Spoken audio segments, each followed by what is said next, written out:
Well, good day, everybody. Chris Karam here with Finspire with your second quarter capital markets overview. Focus on the markets. Is the price right? Now, when we were coming up with this concept, this theme this quarter, I hope you all had a chance to get away for a few days this spring, maybe for a little spring break. We did. We took the kids out for a little trip to Florida over at the end of March, and a little funny story. We rented a house and we really couldn't figure out how to use the TV. It was one of these Roku sets, and we didn't really know how to use the system real well, or the cable didn't work or something like that. Anyway, it was good for us because we could get the kids outside and do whatever. But one of the things that did work on the TV was one of the channels was The Price is Right, 80s edition. And it was really entertaining to see all the old Bob Barker episodes of The Price is Right, and come on down, you're the next contestant, here we go, here we're there. And it got me really thinking about the first quarter, because we had this surprise run up, maybe a surprise run up in equities, especially in technology stocks and growth stocks, and yet things that did well last year, like value stocks and the Dow Jones Industrial Average, for example, which held up okay last year, didn't do as well to start the year. So it left us wondering, is the price of all this right? And it doesn't go just for equities, it also goes for bonds. And so we're going to cover this in a little bit of a game show theme as we work through the presentation. All right, so where are we from a capital markets perspective? Look, bonds remain attractive. We talked a little bit about that with yields where they were at the end of the third quarter last year. They're really too tough to ignore. Although there are fewer opportunities today, their opportunity is still present. And when we do an outlook, look at a lot of this is still inflation, interest rate, and recession now driven. So this alleged recession, which seems to be one of the most prognosticated recession we've had in a really long time, is really going to dictate how we look at bond values. But in a declining economy, you can certainly expect bond values to improve and yields to fall. Developed non-U.S. equities have been a strong contributor to total portfolio returns. This is really going back to the end of the third quarter last year and throughout the fourth quarter. On a total year basis in 2022, international stocks outperformed. That rally, that momentum continued in the first quarter, and you can see there are opportunities with European based companies and emerging market-based companies. And you see this other aspect of the global economy with China's reopening from their post-COVID, zero COVID policy is having a flourishing impact on other companies who sell into China. So this is very much a globally moving economy, but the economies are moving in different phases. Some countries are expanding, some are contracting all at the same time. And then even within each countries, you have some things expanding like goods or services while the other is contracting. Another feature that we saw come off the peak is the U.S. dollar. We'll take a look at that in this presentation. The U.S. dollar came off of its peak in the fourth quarter of last year, and it was a very high peak. So it was at levels we hadn't seen since 2002. That also favors, as the U.S. dollar weakens, it also favors non-U.S. stocks, which again, from that period of 2002 to 2007, where we had a weakening U.S. dollar, we saw a big surge in the way international equities perform relative to the U.S. So we'll see how that plays out. All right, falling inflation. This is a wild card, right? This is still an inflation and interest rate driven economic and market reaction type scenario. We do see some good signs of inflation coming down. We also see some forward-looking indicators that not only show inflation coming down, but could make for a market surprise. Or is it a market expectation? We'll get into that about rate cuts either later this year or coming up next year. And in order to manage through this, diversification is crucial, right? Because you're going to have a market, an equity market in particular, and an interest rate market, as we've seen in the first quarter, react very differently to different types of scenarios. Is inflation coming down because the economy is going into the tank, or is inflation coming down because the steps, things like monetary supply constricting and other factors are just finally catching up, and interest rate hikes are finally catching up to inflation itself? All right, so Wheel of Fortune, right? Spin that wheel, and we use this slide repeatedly because it never seems to fail in terms of providing some additional insight about, gosh, if things worked really well the prior year, does that mean it's going to carry through the next year? Yes and no. So if we look at 2002, where commodities led the charge and fixed income was a big detractor when the equity market fell, 23 is the opposite. Okay, 23 so far in the first quarter, as of March 31st, international developed stocks, which is that EAFE index, surged up 8.5%. Again, that weaker dollar and less of a rocky road in terms of the economy. Not all of the Eurozone, for example, is experiencing contraction or expansion at the same time, and you couple that with some of the opportunities in overseas markets, it's led to international equities slightly outperforming the U.S. The S&P was up 7.5%. Emerging markets up 4%, but you can see fixed income. Fixed income is no longer a detractor from returns. It's been a favorable contributor to returns in the first quarter, 3.2%. The one surprise that we had was small caps. Small caps reaction in the month of March was really negative after starting the year very, very well. And so that could be a harbinger of things to come, as small caps really might feel be more sensitive to a slowing economy. And commodities coming up at the end here with a negative return, which is a drawdown from where they started, where they surged the first quarter of 2022. All right. So in the Jeopardy, what do you have to in Jeopardy, right? You have to respond favorably with a question in order to get the answer correct. And I know it's backwards, but we all love Jeopardy. So if you just say what went up. Say this index rose 21.4% since February of 2020. Your answer would be, what is the S&P 500? And that is the situation here. So since the COVID-19 peak, which really was February of 2020, the S&P 500 is up 21.4%. It's down 14% from its peak of January 2nd of 2022. So when we factor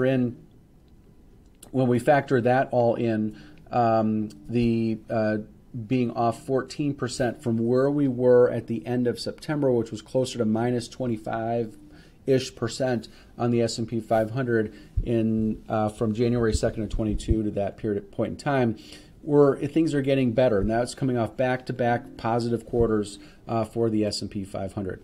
Okay. Now, why are things moving in the right direction here? And it's interesting. This is something we've tracked in the past. This is the real wild card about how a recession forms, how bad it could get. A lot of it is tracked back to the labor market. And one of the slides that we've repeatedly shown in our Focus on the Market series is the labor force participation rate.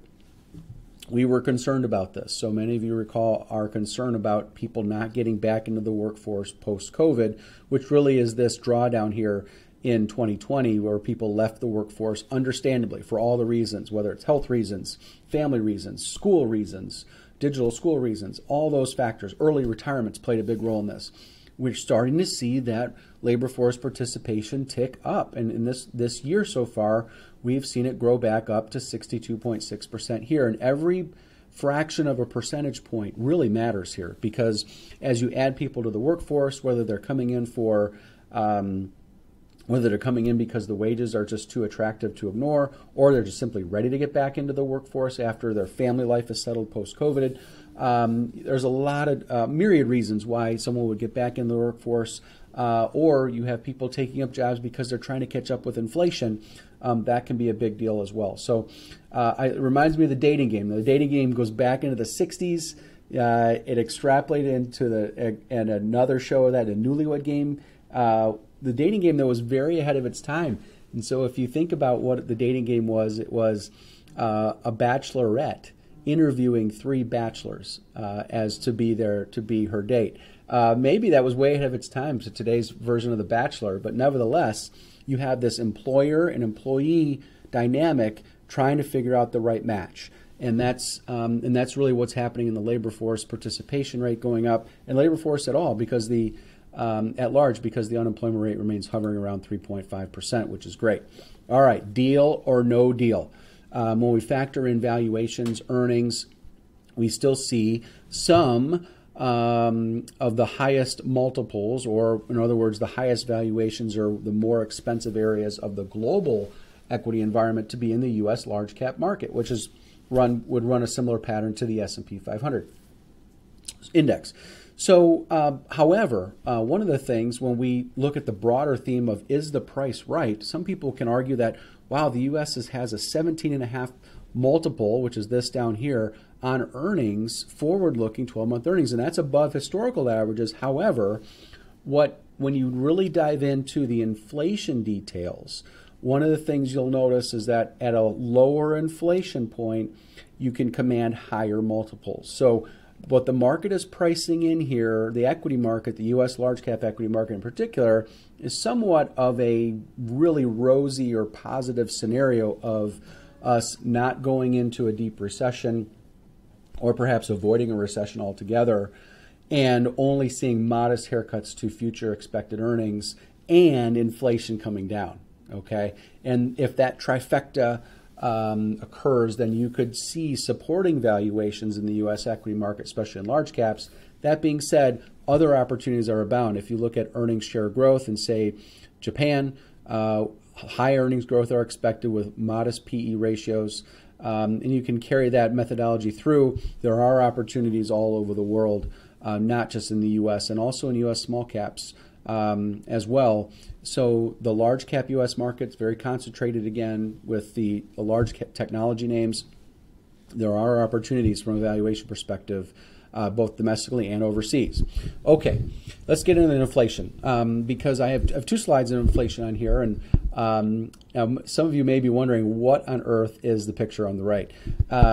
First, remember there are three major ways to measure inflation. There is the consumer price index, or the CPI, which we'll get to next. There's also something called the PCE, the personal consumption expenditures measure, which the Fed closely tracks and really tries to keep that around 2%.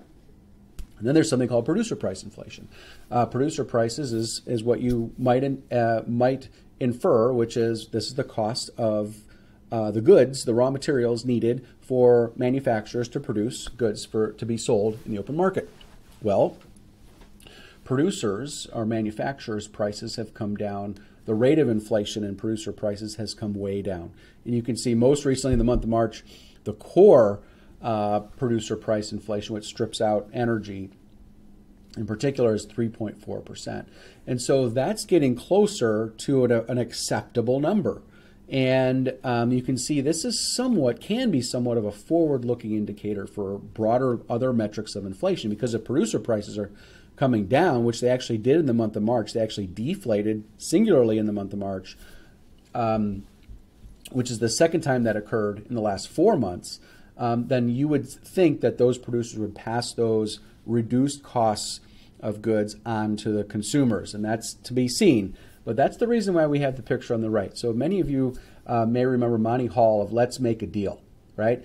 And he would say behind door number 1 is this, behind door number 2 is this, and behind door number 3 is this. And the contestant would select which door they would choose. Well, inevitably, there would usually be 2 really neat prizes and behind 2 of the doors, and one of the doors would be a clunker, right? It would just be like an old used dishwasher, or sometimes they would just have farm animals, right, behind one door and say, well, you get, in this case, the llama, right? And the contestant would say, oh, geez, I really messed that one up, or I picked the wrong door. Well, the 3 doors of inflation, consumer price index, personal consumption expenditures, and producer prices inflation, we hope that this is a forward-looking indicator, and not just the farm animal that you get as the courtesy prize on the way out the door.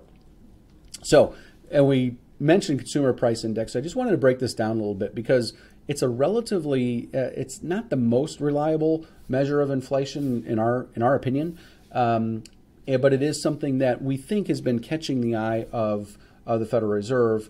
The Federal Reserve typically looks at something called personal consumption expenditures, which is a third way to measure inflation. But the CPI gives us some really important points here.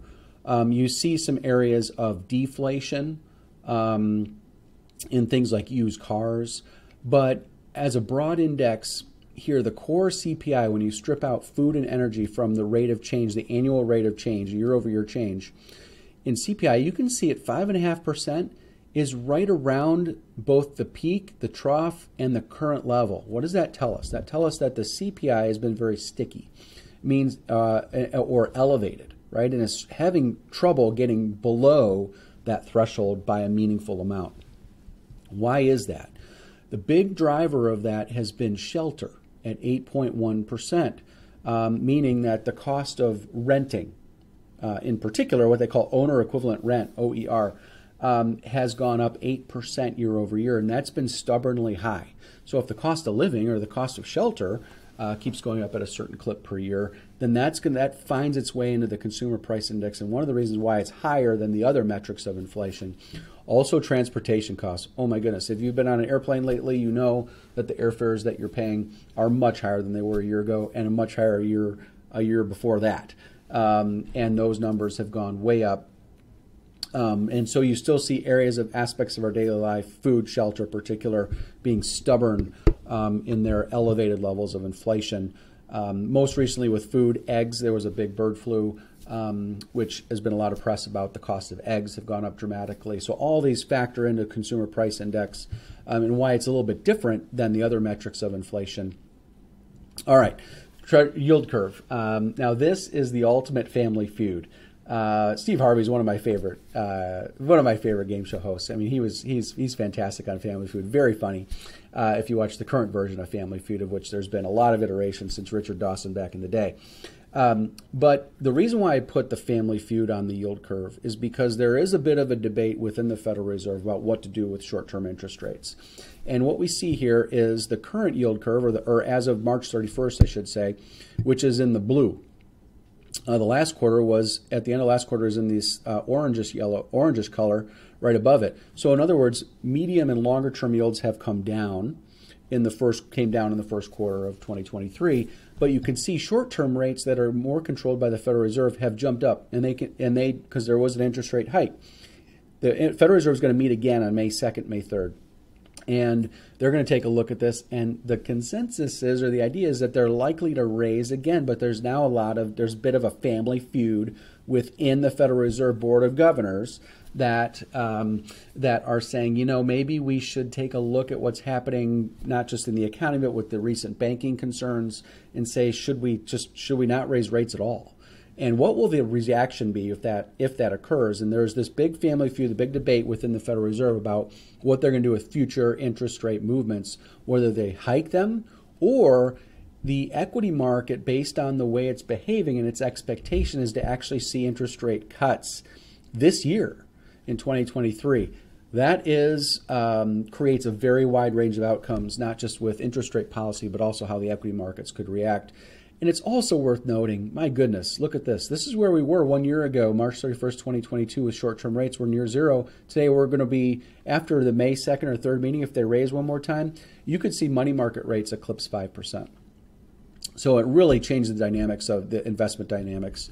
All right, one of my other favorite shows that I watched a lot of, I guess especially during that COVID time, was Cash Cab. Cash Cab, if you haven't seen it, it's kind of a niche game show. It's a gentleman who picks up people in New York City, and Manhattan in particular, takes them from their desired destination to their desired destination. In the meantime, the lights go up in the car, and he's like, "You're in the cash cab," and people are saying, "Oh my gosh, what is going on?" And he reads them off trivia questions. They accumulate dollars along the way, collecting cash along the way around the streets of New York. And this is really what the bond yield market reminds me of, because if you see today, we still have elevated bond yields, even though they're lower from where they were maybe 6 months ago. There's still great opportunity in the bond market to get reasonable yield with a reasonable total return potential, even if you're just investing in treasuries, which have, of course, are backed by the U.S. government, all the way to looking at a broad-based U.S. aggregate index, which includes investment-grade government and corporate bonds, all the way going to purely investment-grade corporate bonds. And the high-yield market is still offering a very sizable yield. Now, that yield could go higher based on some things that we've seen historically. But even in this investment-grade universe, which is right in the belly of this chart here, you can find some great deals. And not only that, at modest risk, right? Modest risk of repayment risk in the case of the U.S. Treasuries. So that's a great starting point for a portfolio. And if Again, if the economy sours a little bit more than expected, then you can see these yields come down and have an excellent total return potential. If the economy remains favorable and we avoid recession, we just could see consistent yields where they are today, and that would be fine too. That would generate a nice bond yield as part of the portfolio, again, being additive. All right, let's hit the debt. We're gonna, later on this summer, we're going to run into the debt ceiling debate again in Congress. It's frustrating. They can't ever get anything done until like the 11th hour, 59th minute, before it absolutely needs to be done. But today we're playing a game of press your luck. So if you remember this game, this is the whammy game. Remember, the contestants was big. No whammies, no whammies, no whammies. Stop. And if they stop at a whammy, they just lose all their money. The whammies are these little, I don't know, caped dudes here that look kind of ominous. But if you look at where we are from a debt position, something called net debt, which backs out the total debt issued or is now exceeds 120% of our gross domestic product. Kind of a red flag area, danger zone area. Net debt, when you back out the treasuries that are already owned by other elements of the U.S. government, like the Federal Reserve, for example, it takes us down to about 94%. Nevertheless, the debt is growing to an alarming rate, north of $31 trillion, and we're pushing up against that ceiling that Congress has to approve or has to adjust and get signed by the president in order for there to be relief.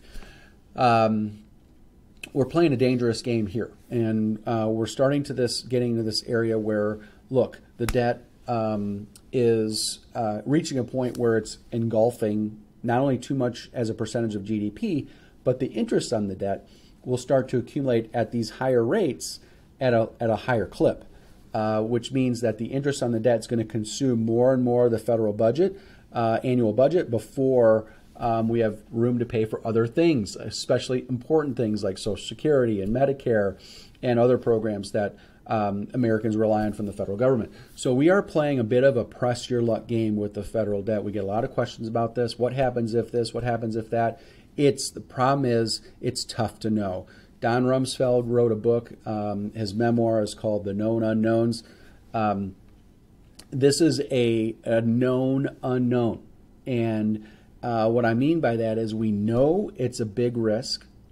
We know it's not a highly likely or probable that we run into a problem with Congress not lifting the debt ceiling in time. However, the impact of that not happening is somewhat unknown. And the reason I say that is counterintuitively in the mid-2000s when there was a real big debate, or excuse me, in the 2010s, when there was a big debate and the debt ceiling didn't get passed, the U.S. Treasury got downgraded from its AAA rating. Counterintuitively, investors flooded into the U.S. Treasury market, and you would think that that wouldn't be the case because that interest rates would skyrocket because they would demand more interest. Investors would demand more interest, and that didn't happen the last time around. So it's a known unknown. What I mean by that, we know it's a risk. We know that if the deal wasn't made, that it would be a big risk to the economy and potentially a big risk to the market. But the last time this came up, the counterintuitive aspect happened with investors flooding into the Treasury market.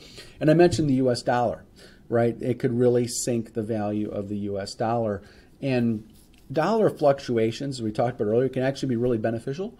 Especially if the dollar is weakening. It helps with our overseas investments. It helps with U.S. trade, exports, for example. So it can help be a positive for the economy. But what you don't want to have is this extremely volatile currency because the world relies on it for trading commodities, for example. The dollar is still the U.S. U.S. dollar is still the global reserve currency of choice for global transactions. So what we have seen is a retreat. We saw a little bit of a strengthening in the dollar after the Federal Reserve raised rates earlier this quarter, and we've seen it since come down. But it's all about hitting that dollar, right? So you want to preserve the quality of the dollar and the strength of the dollar so that it isn't so volatile. So this is an important chart that we're watching because it actually has a big implication on what happens with investment markets, both in the equity markets and the fixed income markets and the gold market, really. Moving forward, the dollar has a big connection to all of that. So the I'd be remiss if I didn't talk about the banking issues that we have of the day. It is a struggle for the banks that went under: Silicon Valley Bank, Signature Bank. One of the things we wrote about this, and there's a separate piece that we wrote about this. It's on our website. If you're interested, it's more of a detailed breakdown of the dynamics or the anatomy really of these bank failures. But one thing that I'll point to here, which was rather shocking, right? We heard a lot about how the Silicon Valley Bank in particular had a huge amount of uninsured deposits. And you can see with just 2 bank failures in 2023, Silicon Valley Bank and Signature Bank, the 2 banks that failed, look at the deposit base. Total failed bank deposits are in this orange line here, which exceeded more than when over 100 banks a year were failing back in the Great Financial Crisis. So what does this tell you? This tells you that one Price is Right game, here's a 3 strikes game. They struck out because they were not diversified in their clientele. They had which was primarily comprised of venture capital and private equity firms that had loads of uninsured deposits on the books. They did not invest. They did not prepare for a liquidity event in the event that that those firms needed that, because they were investing in too much in longer term bonds, which went down in value after interest rates rose. But then the third strike was that they didn't have a risk officer, a chief risk officer, for going on 8-9 months. And so when you put those strikes together, that was really the anatomy of in particular, the Silicon Valley Bank failure. And so if you want to learn more about that, again, I'd be remiss not to mention it in this quarterly recap, but we have a separate piece on our website that walks you through all of that. So as a result, I just encourage everybody to remain diversified is key. In this environment, right? Is the growth stock rally legit? Is it going to continue? It may if interest rates fall. But does that mean it's over for value stocks? Not necessarily. In fact, the environment still favors a trend towards value stocks over the long term. It also favors international and also looking for ways to diversify the portfolio with things like gold and silver in the event that we run into more global chaos. Which could be likely, in your opinion, or we get a continued weakness in currency in the U.S. dollar, which we want to plan for the wide range of outcomes that we possibly see in this economic and market environment. And that's all for today. I appreciate you listening. We get a lot of great feedback and appreciate some of the comments that you make on our videos. We're looking forward to seeing you this quarter and talking you through as we navigate these complicated economic and market outlooks for the range of outcomes for the rest of 2023. Thanks. Goodbye.